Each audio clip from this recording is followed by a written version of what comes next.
വിളിച്ച് അന്വേഷിച്ചതാണ്, അത് bullet proof തന്നെയാണ് എന്ന്. പക്ഷേ അത് ഞാൻ ആ കാര്യം പി ജയരാജൻ എന്ന വ്യക്തിയോട് ചോദിക്കുമ്പോൾ എൻ്റെ മനസ്സിൽ ഞാൻ കൺവിൻസ്ഡ് അല്ല. ഞാൻ ഇന്നത് തുറന്നു പറയുകയാണ്, ഞാൻ ഇതുവരെ ഈ കാര്യത്തിൽ പറഞ്ഞിട്ടില്ല, ഞാൻ കൺവിൻസ്ഡ് അല്ല. അതുകൊണ്ടാണ് ഞാൻ ആ വായിക്കുന്നതിന് മുമ്പ് തന്നെ ഇതിങ്ങനെ ശരിയാണോ, കാരണം ഈ സർക്കുലറിൽ പറയുന്നത് സുരക്ഷയുള്ള ഹൈ സെക്യൂരിറ്റി ഉള്ള വാഹനമെന്നേ പറയുന്നുള്ളൂ. അപ്പോൾ എനിക്ക് പറഞ്ഞു തരുന്നത് ഇത് ഹൈ സെക്യൂരിറ്റി എന്ന് പറയുന്നത് ദാറ്റ് മീൻസ് ബുള്ളറ്റ് പ്രൂഫ്, അല്ലാതെ ബുള്ളറ്റ് പ്രൂഫ് എന്ന് ഓർഡറിൽ ഇടാൻ പറ്റുമോ എന്നൊക്കെ എന്നോട് എൻ്റെ സീനിയർ പറയുകയാണ്. അപ്പോൾ അതിൽ ഞാൻ ഒട്ടും കൺവിൻസ്ഡ് ആയിരുന്നില്ല. ആ കൺവിൻസ്ഡ് അല്ലാത്ത കാര്യം എനിക്ക് ചോദിക്കേണ്ടി വന്നു. അതിലെനിക്ക് ഖേദമുണ്ട്. കാരണം ആ പി ജയരാജന് ബുള്ളറ്റ് പ്രൂഫ് കാർ അനുവദിച്ചു എന്നൊക്കെ പറയുമ്പോഴേക്കും അത് ചർച്ച ചെയ്യപ്പെടുന്ന വേറൊരു രീതിയിലാണെന്ന് എനിക്കറിയാം. അദ്ദേഹത്തോട് ഞാൻ ആ ചോദ്യം ചോദിക്കുന്നതൊക്കെ ട്രോളായി. കാരണം എനിക്ക് തന്നെ ഞാൻ കൺവിൻസ്ഡ് ആയിരുന്നില്ല. പക്ഷേ എൻ്റെ സീനിയർ പറയുമ്പോൾ എനിക്കത് ചെയ്തേ പറ്റൂ. അത് ആ സമയത്ത് പറ്റിയതാണ്. ഞാൻ ആ സീനിയറിനോട് അതിനുശേഷം അത് സംസാരിക്കുകയും ചെയ്തു. അദ്ദേഹം എന്നോട് പേഴ്സണലി സോറി പറഞ്ഞു, ആ പുള്ളിക്ക് തെറ്റിപ്പോയതാണ് എന്ന് പറയുന്നത്. പക്ഷെ ആ തെറ്റ് അവിടെ ആരും അറിയുന്നില്ല.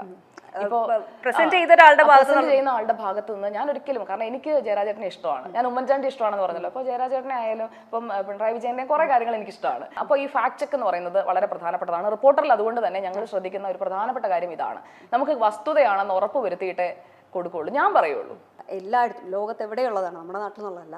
അതായത് എൻ്റെ പാർട്ടി ഓഹോ നിന്റെ ആ ഒരു നമ്മുടെ പണ്ട് കാലത്ത് അവർണരും സവർണരും ജാതിയുടെ പേരിലും റേസിസം എന്നൊക്കെ പറഞ്ഞ് നമ്മൾ ആൾക്കാരെ ഡിസ്ക്രിമിനേറ്റ് ചെയ്ത പോലെ തന്നെയല്ലേ ഇപ്പൊ പൊളിറ്റിക്സിന്റെ പേരിൽ അല്ലെങ്കിൽ നമ്മുടെ എന്താ പറയാ നമ്മുടെ ഒരു രാഷ്ട്രീയപരമായ ഒരു ഇൻട്രസ്റ്റ് വെച്ചിട്ട് ആൾക്കാർ ഡിസ്ക്രിമിനേറ്റ് ചെയ്യുന്നെന്ന് തോന്നിയിട്ടില്ലേ? എന്തിനാണ് അങ്ങനെ ഒരു അല്ല, ഞാൻ പറയട്ടെ, ഇപ്പോൾ ഒരു രാഷ്ട്രീയ പാർട്ടിയിൽ അംഗമായാലേ താങ്കൾക്ക് ജോലി കിട്ടൂന്ന് വന്നാൽ താങ്കൾ ആ രാഷ്ട്രീയ പാർട്ടിയിൽ പോയി ചേരും. ഇന്ന് കേരളം കാണുന്ന ഏറ്റവും വലിയ പ്രശ്നം അതാണ്.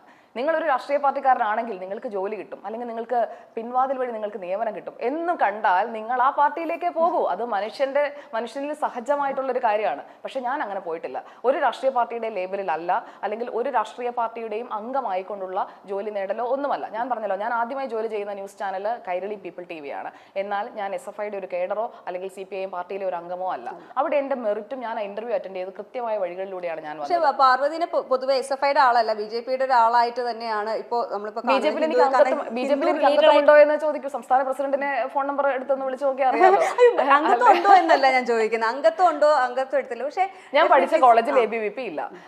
ഞാൻ അതിനുശേഷം BJPയുടെ അംഗമാവുകയോ ഒന്നും ചെയ്തില്ല. നമുക്കൊരു എന്താ പറയുക, അല്ല, ഞാൻ BJPയിൽ അംഗമായാൽ അതൊക്കെ വാർത്തയാവില്ലേ? അംഗമാവുക എന്നുള്ളതല്ല, ഒരു അനുഭവം ഉണ്ടാവുക എന്നുള്ളത്. എന്റെ വീട്ടില് ഞാൻ ചോദിക്കട്ടെ, പിണറായി വിജയനെ ഇഷ്ടമാണെന്ന് ഞാൻ പറഞ്ഞില്ലേ, പ്രധാനമന്ത്രി നരേന്ദ്രമോദി എനിക്ക് ഇഷ്ടമാണ്, കുറച്ച് കൂടുതൽ ഇഷ്ടമാണ് എന്ന് വെച്ചാൽ ഉടൻ ഞാൻ BJP അല്ലെങ്കിൽ ഞാൻ BJP അംഗമാണ്.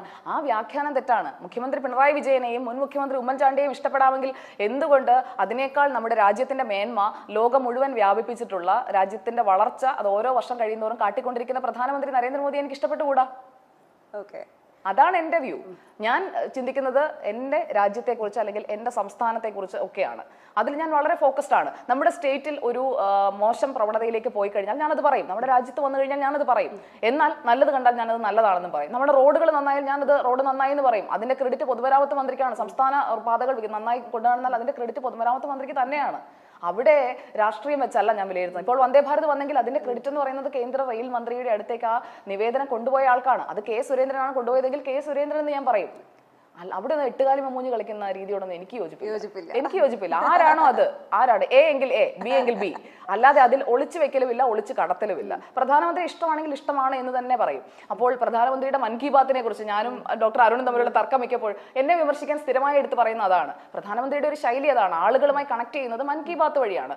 അത് പ്രധാനമന്ത്രി സ്വീകരിച്ച ശൈലി. മുഖ്യമന്ത്രി പിണറായി വിജയൻ 6 മണിക്ക് വാർത്താ സമ്മേളനം നടത്തി കോവിഡ് കാലത്ത് ജനങ്ങൾക്ക് സാന്ത്വനമായെങ്കിൽ അത് അദ്ദേഹത്തിന്റെ ശൈലി. രണ്ട് വ്യക്തികളാണ്, 2 ഭരണാധികാരികളാണ്. അവർക്ക് അവരുടേതായ രീതിയിൽ പോകാനായിട്ടുള്ള അവകാശം ഉണ്ടെന്ന് പറയുന്നത് പോലെ തന്നെ സുജയ പാർവതിയുടേതായ നിലപാടെടുക്കാനും അവകാശമുണ്ട്. You got the point? I got the point. പക്ഷേ മീറ്റ് ദ എഡിറ്റേഴ്സിൽ പലപ്പോഴും നിങ്ങൾ തമ്മിലുള്ള ഈ ഫൈറ്റ് സ്ക്രിപ്റ്റഡ് അല്ലെന്ന് ഇപ്പൊ മനസ്സിലായല്ലോ അല്ലേ? സ്ക്രിപ്റ്റിന്റെ ഒക്കെ എന്ത് ആവശ്യം, ഇതിങ്ങനെ കമ്പ്യൂട്ടർ പോലെ പ്രിന്റ് ചെയ്ത് വരുമല്ലേ? ഇപ്പൊ പലപ്പോഴും നികേഷ് കുമാർ സാറ് നിങ്ങൾ രണ്ടുപേരും ആർഗ്യുമെന്റിൽ നിൽക്കുന്നത് ഞാൻ കണ്ടിട്ടുണ്ട്. അതെ, സാറിന് ടെൻഷൻ അധികം സഹിക്കാൻ പറ്റാത്തതുകൊണ്ടാവും. പിന്നെ സാറ് എന്ന് പറഞ്ഞു കഴിഞ്ഞാൽ സാറ് ഞാൻ പറഞ്ഞല്ലോ, ഞാൻ ആ റെസ്പെക്ട് കൊടുത്താണ് എപ്പോഴും. ഞാൻ സാറേന്ന് തന്നെയാണ് ഞാൻ ആ ഷോയിലും വിളിക്കാറുള്ളത്. നികേഷ് സാറേന്ന് വിളിച്ച്, അതായത് ഞാൻ അദ്ദേഹത്തെ ആദ്യമായിട്ട് കാണുന്നത് 2011 ഈ റിപ്പോർട്ടർ ചാനലിന്റെ തുടക്കത്തിന് മുമ്പുള്ള ആ സമയത്ത് എന്നെ വിളിച്ചതിന്റെ അടിസ്ഥാനത്തിൽ ഞാൻ അവിടെ വരുമ്പോഴാണ് ഞാൻ ആദ്യമായിട്ട് നികേഷ് സാറിനെ കാണുന്നത്. അത് കഴിഞ്ഞിട്ടുള്ള ഞാൻ ഏഷ്യാനെറ്റിലേക്ക് പോയതിനു ശേഷം ഞങ്ങൾ നേരിട്ട് കണ്ടിട്ടില്ല. അത് കഴിഞ്ഞ് ഇപ്പോൾ വരുമ്പോഴും ഈ റിപ്പോർട്ടർ തുടങ്ങുന്നതിന് തൊട്ട് മുമ്പുള്ള ദിവസം കാണുമ്പോൾ സാർ എന്നെ കാണുമ്പോഴത്തേക്ക് ഇത് നമ്മുടെ കുട്ടിയാ എന്ന് പറഞ്ഞ് ചേർത്ത് പിടിക്കുന്ന ആ ഒരു വാമത്തുണ്ട്. അതാണ് ഞാൻ പറഞ്ഞത്, ഇന്നലെ കാണണമെന്നില്ല, വർഷങ്ങൾ കഴിഞ്ഞാലും നമുക്ക് ആ വ്യക്തിയുടെ ലൈഫിൽ അല്ലെങ്കിൽ ആ വ്യക്തി നമ്മളെ ഓർക്കുന്നുണ്ടെങ്കിൽ അത് ഞാനൊരു പ്ലസ് ആയിട്ടാണ് കാണുന്നത്. എവിടെ അവസാനിച്ചോ അവിടെ തന്നെ തുടങ്ങാൻ പറ്റും, എത്ര ഗ്യാപ്പ് ഉണ്ടെങ്കിലും അല്ലേ? അതെ, എനിക്ക് തോന്നുന്നത് ചിലപ്പോൾ അതൊരു കാരണം റിപ്പോർട്ടർ എന്ന് പറയുന്നത് അതൊരു വ്യത്യസ്തമായ പ്ലാറ്റ്ഫോമാണ് അന്ന് സാറ് ഡിസൈൻ ചെയ്തത്. ഞാൻ അന്ന് അതിന്റെ ഭാഗമായിട്ട് വരുന്നതും അങ്ങനെ ആ ഒരു ചിന്തയുടെ പുറത്താണ്. അതിൽ നിന്ന് ഇപ്പോൾ പുതിയ രീതിയിലേക്ക് അതിനെ കൊണ്ടുപോകാനായിട്ട് ഒരു ഇത് വരുമ്പോഴേക്കും അതിലേക്കും എനിക്ക് വരാൻ പറ്റുന്നു എന്ന് പറയുന്നത് ഞാനതൊരു പ്ലസ് ആയിട്ടാണ് കാണുന്നത്. കാരണം അത് ദർ ഈസ് സംതിങ്. അന്ന് അവിടെ നിൽക്കാതെ പോയ ഞാൻ ഇവിടെ തിരിച്ചു വരണം എന്നുണ്ടെങ്കിൽ എന്തെങ്കിലും സംതിങ് ഡെസ്റ്റിനി പ്ലാൻ ചെയ്തിട്ടുണ്ട്, ഇവിടെ വന്ന് എന്തോ ചെയ്യാനുണ്ട്. അപ്പൊ അതുകൊണ്ട് അതിനുവേണ്ടി ആയിരിക്കും ബ്രേക്ക് എടുക്കണം എന്നല്ലേ വിചാരിച്ചിരുന്നത്? 24 മാറിയിട്ട് അങ്ങനെ ഒരു ഇല്ല, ഇടയ്ക്കൊരു ബ്രേക്ക് എടുക്കുന്നതിനെ പറ്റിയിട്ട് വന്നിട്ടേ ഇല്ല. ഇല്ല. പക്ഷെ അങ്ങനെ ഒരു ന്യൂസ് വന്നതുപോലെ ഇല്ല, ബ്രേക്ക് എടുത്തില്ല. ഞാൻ കുറച്ച് തീർത്ഥയാത്രയൊക്കെ നടത്തി, ചിത്രങ്ങളൊക്കെ കണ്ടുകാണല്ലോ. ഞാനന്ന് കാശിയൊക്കെ പോയി. ഞാനന്ന് ഉത്തർപ്രദേശ് മുഴുവൻ ഒന്ന് പോയിരുന്നു, യാത്ര പോയിരുന്നു. അത് പബ്ലിക് പോളിസി റിസർച്ച് സെന്റർ എന്ന് പറയുന്ന ഒരു റിസർച്ച് ഇൻസ്റ്റിറ്റ്യൂട്ടിന്റെ അതിന്റെ ഇൻവൈറ്റ് അനുസരിച്ചാണ്.